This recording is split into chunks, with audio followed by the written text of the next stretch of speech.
Well, Kenya and Israel have agreed to eliminate trade barriers after the leaders of the two countries held talks on Tuesday. President William Ruto and his Israeli Prime Minister counterpart Benjamin Netanyahu said there exists huge potential between the two countries. Earlier on, President Ruto met his Israeli counterpart Isaac Herzog at his residence in Jerusalem, where they agreed to expand Kenya-Israel cooperation.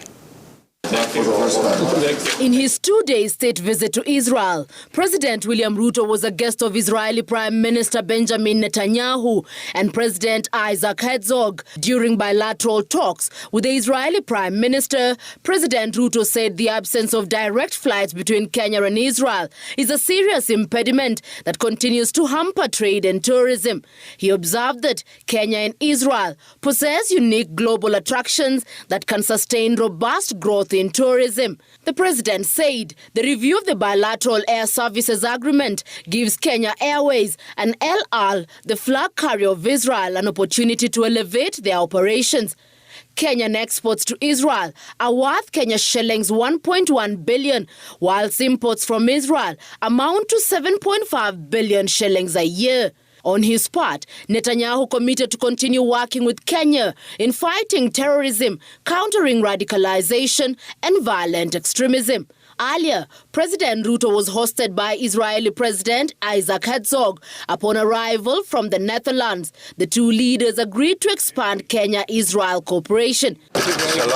Shalom. Later on, the president, in the company of First Lady Rachel Ruto, planted a tree at the Grove of Nations in Jerusalem Forest.